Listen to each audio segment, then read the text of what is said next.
បាទសូមជម្រាបសួរពុកម៉ែបងប្អូនជាទីគោរពបាទថ្ងៃនេះខ្ញុំចង់នាំពុកម៉ែបងប្អូនមកមើលសកម្មភាពខ្ញុំពេលព្រឹកព្រលឹមមិនមែនព្រឹកព្រលឹមទេជាស្អែកបងប្អូនម៉ោង6 9ហ្នឹងបាទ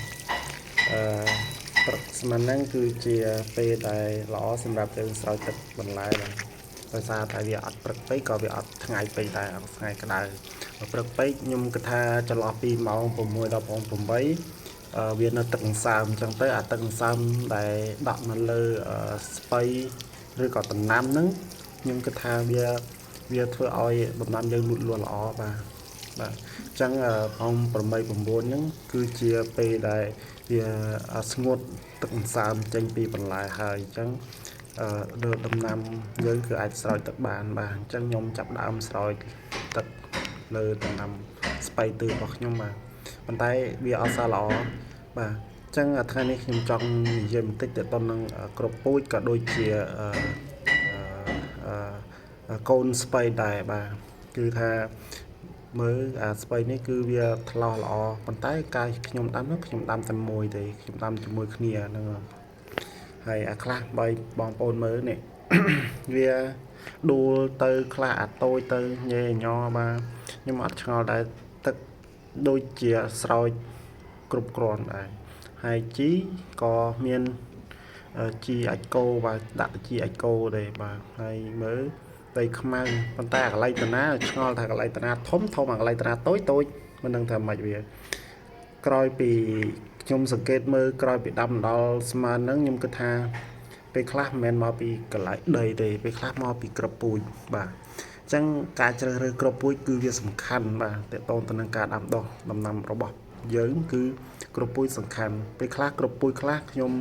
បណ្ដោះ2ថ្ងៃអីដាក់ត្រាំទឹក1ថ្ងៃហើយបណ្ដោះ2 3ថ្ងៃអត់ទាន់ឃើញចេញប្លុករហូតដល់ស្អុយរលួយទៅវិញ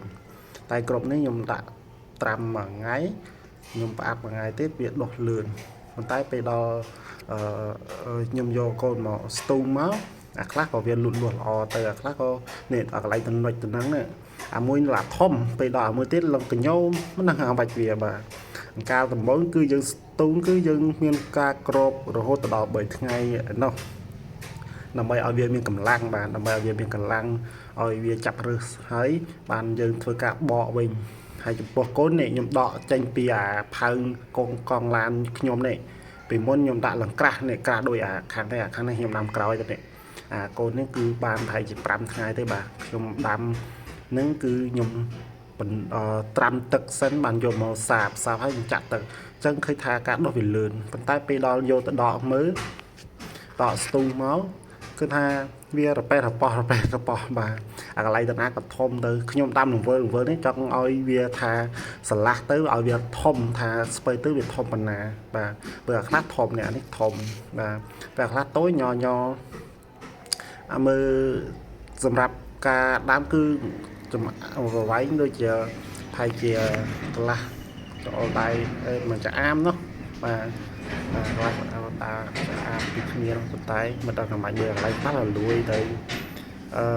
ម៉ែម្ដាយខ្ញុំថាខ្ញុំដាក់ជីពេកតែជីដូចជាមិនដាក់ណាទេដំបូងខ្ញុំដាក់អាចគោទេបាទ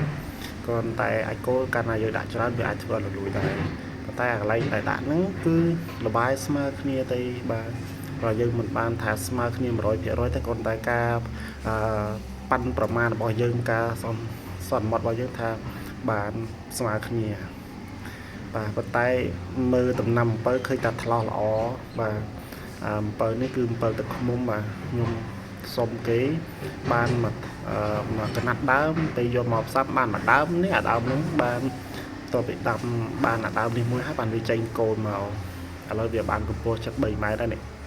ខ្ពស់មែនតើមើលវាធំប៉ុណ្ណាបាទចឹងបើសិនជាបងប្អូនណាចង់បានអំពៅទឹកឃ្មុំអានេះអំពៅទឹកឃ្មុំឲ្យស្រួយខ្ញុំភ្លក់ឲ្យផ្អែមមែនបាទចឹងចង់បានអំពៅទឹកឃ្មុំអីតម្លាក់លេខលាកទីតាំងមកបាទខ្ញុំចែកជូន free ឲ្យមកកាប់ដើមផ្ញើឲ្យធ្វើពូជហ្មងបាទព្រោះនេះខ្ញុំមានកូនហើយនេះកូន3ដើម4ដើមនឹងអាបែកមកខាងឆ្វេងដៃនេះទៀតបាទអញ្ចឹង